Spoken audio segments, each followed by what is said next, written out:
TNN, America's country home, is a service of CBS Cable. International Raceway, home of the Copper World Classic. Boasting 4 race classes at one prestigious event, we'll see 2 classes today that couldn't be any more different.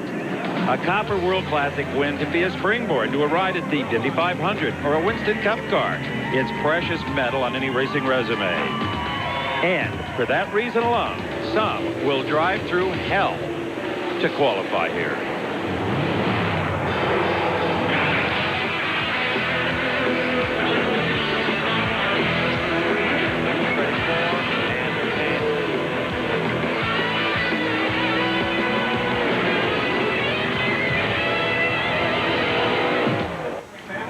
Laid out like a necklace at the base of the Estrella Mountains in the Valley of the Sun is the fastest 1-mile racetrack in all the world, Phoenix International Raceway. And it's from here we continue our coverage of the world-famous Copper World Classic. Hi, everybody. I'm Steve Evans. You remember last weekend, Race of the Week was an all-USEC affair from here at the Classic.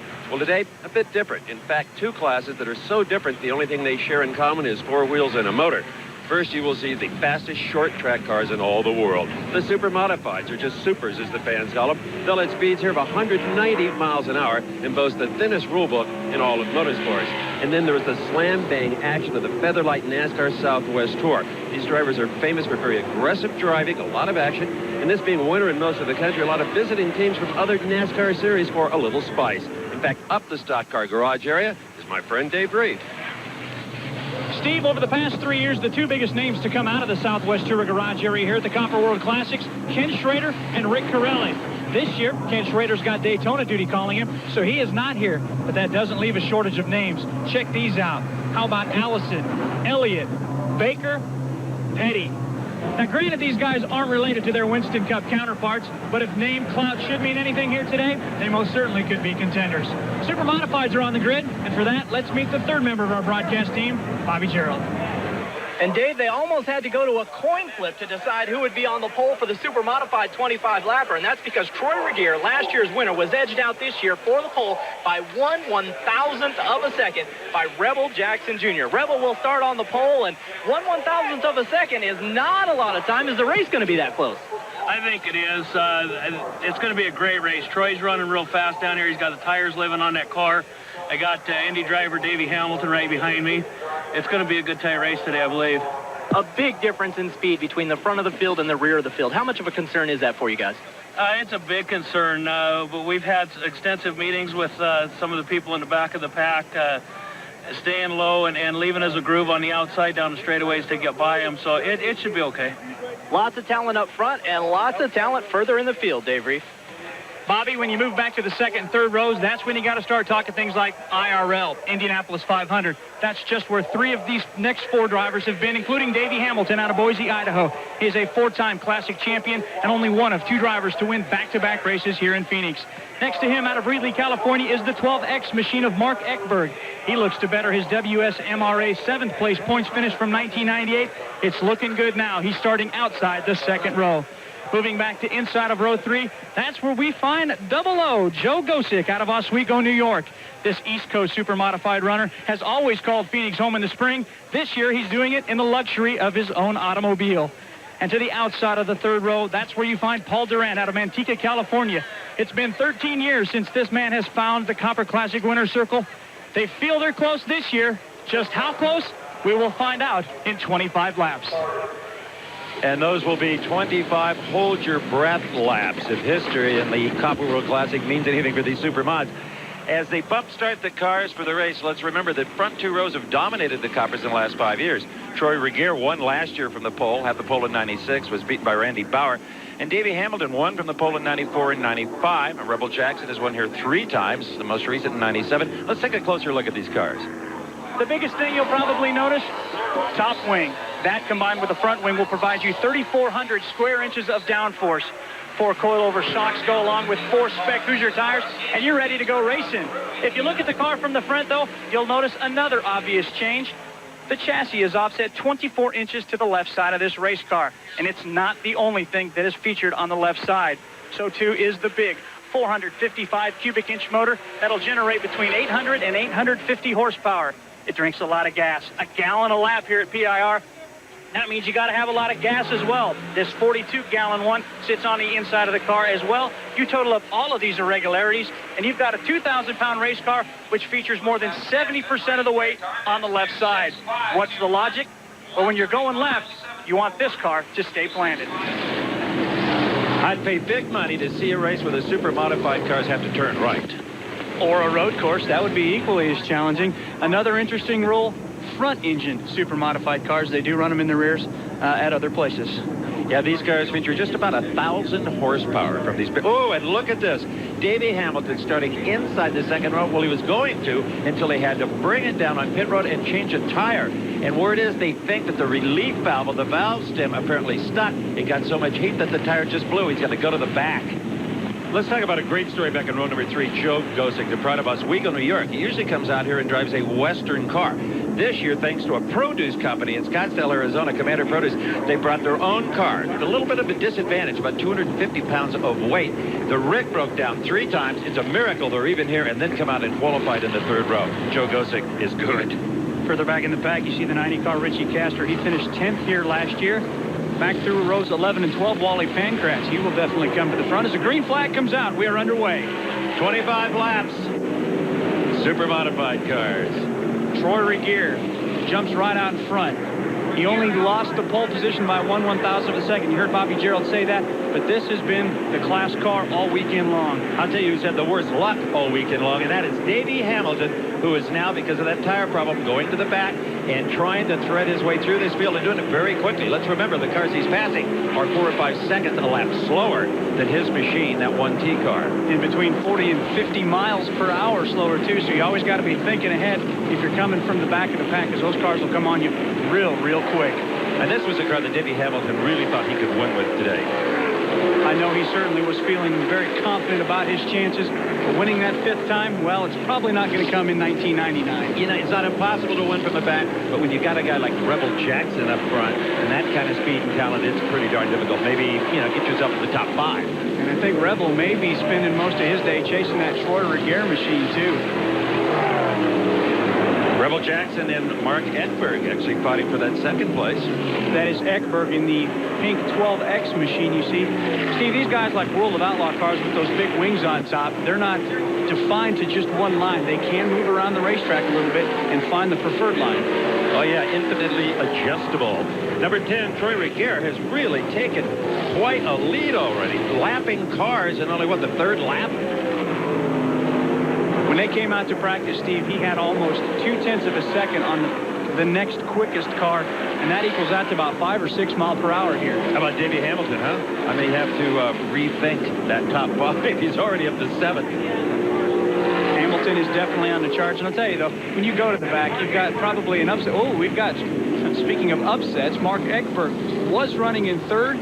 He has slowed to the apron. You see some smoke coming off the back of the car. Not exactly sure what happened, but the caution flag is out. So one of the front runners, Mark Ekberg, early in the going, spins out here on the big mile in Phoenix. We'll be right back with more Supers. Raceway, the Copper World Classic. That's the crew of Davey Hamilton, hoping that their driver can somehow make up to some very bad luck. Losing a tire on the warm-up laps that put him at the back when he should have started up front. But right now, it is Troy Regier on the restart again, jumping out to a huge advantage, Dave Reeve. Hamilton was 7th as we went to break, but due to that Mark Ekberg spin, apparently a brake problem on the number 12 car, that pushed Hamilton up into 6th, so he's charging already for a top 5 finish. Yeah, well, he's got some much quicker cars to pass now in front of him than the ones he's already disposed of. But Davey Hamilton is a great driver, no question about it. Went into the IRL cars out of the super modified ranks, thanks to A.J. Ford at the time. Beautiful day in Phoenix. Great racing conditions, nice cool temperatures, just like these big, hungry, and thirsty motors love to run on. That's what makes these guys so fast, the nice, cool desert air out here, as we've got a battle for 3rd. This is really cool. This is kind of an east-west showdown. Davey Hamilton and Oswego, New York, Joe Gosek. No one on the planet has more experience driving these super modified cars that are so popular in Oswego, New York. The track is literally right downtown where the fans want it. Davey Hamilton out of Boise, Idaho. He's trying to set up Gosek for a pass here to take that 3rd spot. And just that quick, the deed is done. Hamilton to the inside of Double O Joe. He now runs in the top 3 after starting all the way at the tail. Well, Joe Gosek, I think, knew it was inevitable that Hamilton would get around him, but he made it as difficult as he possibly could. And still, that's a great spot for Gosek with that disadvantaged car running fourth. Pretty stout. Very stout, though, is Rick Gere. Unbelievable. He has opened up nearly a half a straightaway advantage in the number 10 machine. Rebel Jackson continuing to run in the number 2 spot after 14 laps. Davey Hamilton, as we said, in third. Joe Gosek, followed by the 84 machine, running fifth. Well, there is Troy Regier in the beautiful number 10 car. He knows that Davey Hamilton is coming. You can bet on that. And he is driving that machine as hard as he possibly can. But it looks like it's pretty much flawless. As he begins to slow, that's because we've got a car on the front stretch, the 46 of Mark Beck, right underneath the flag stand. He started 16th, but looks like his day will be finished. Another accident, Steve. Yep, and that is over in turn number 4. That is number 90, Richie Castor, and also 84, Doug Saunier, involved in that incident. When things happen, they happen very fast with these super modified cars. They are so hooked up that when they come loose, bingo, you're a passenger. As we have another look at this. That is the 84 car of Doug Saunier spinning out. Finds himself sideways on the racetrack, and all of a sudden, here comes the 90 car, Richie Castor. Trust me, he is coming. Boom, nowhere to go. So Paul Durant, number 78, is also out of the race with axle problems, we're told. And what is this? They've red flagged it, and coming onto pit road is Troy Regier and Hamilton. What is that all about? We will settle it all when we come back to the 1999 Copper World Classic. Troy Regier showing the way.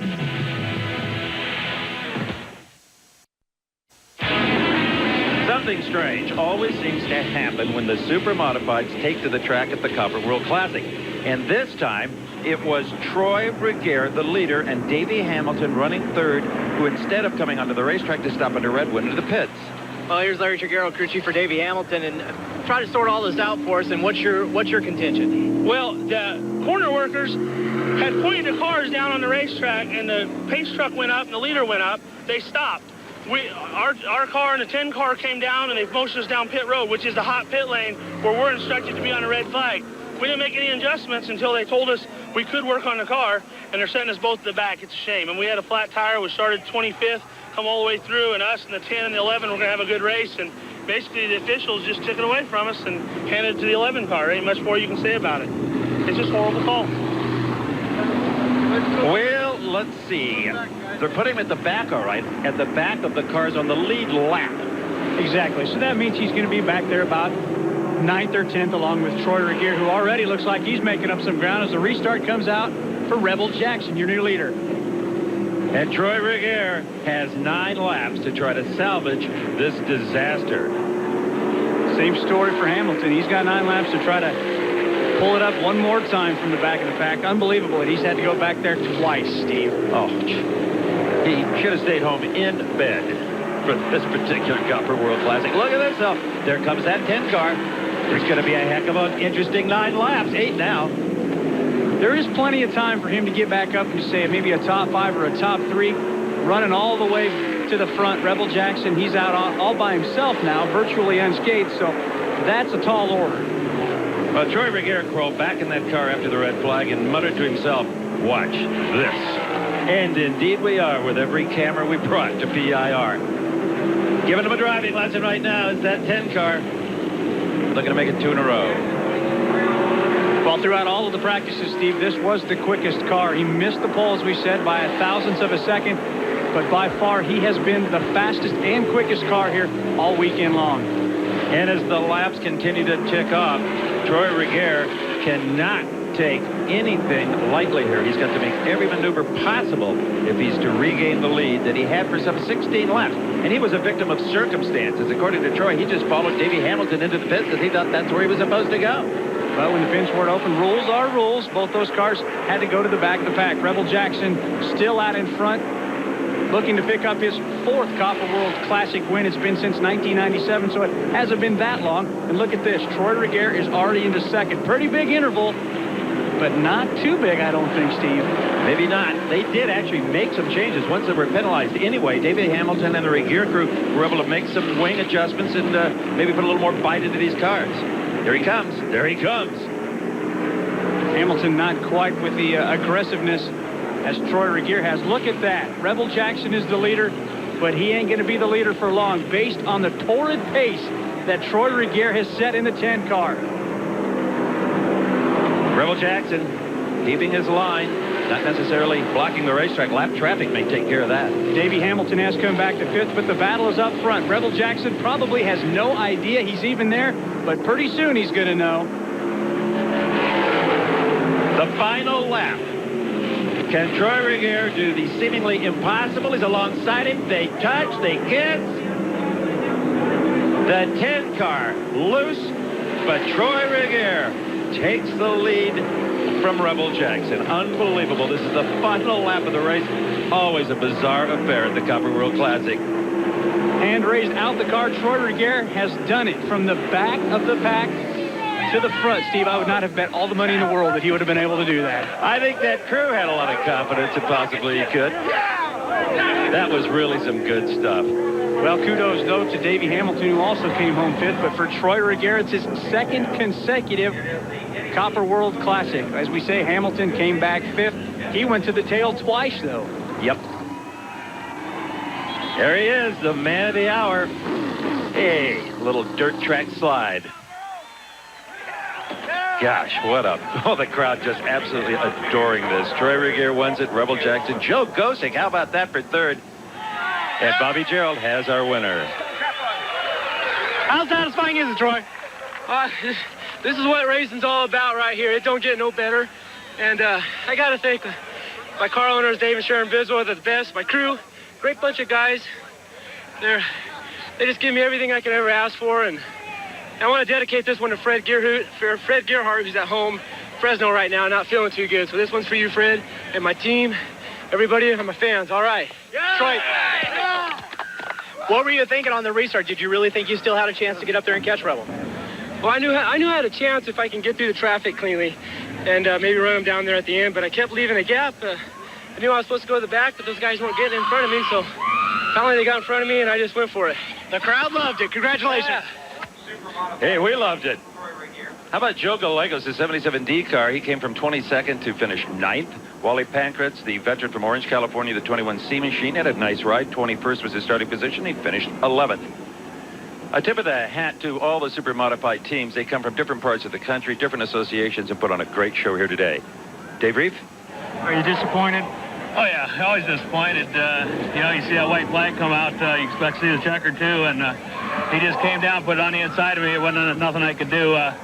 We got together down there once, and he just out-horsepowered me down the back stretch. Stay with us. Coming up next, the NASCAR Southwest Tour Machines and the Grease Lightning 50 here from the Copper World Classic.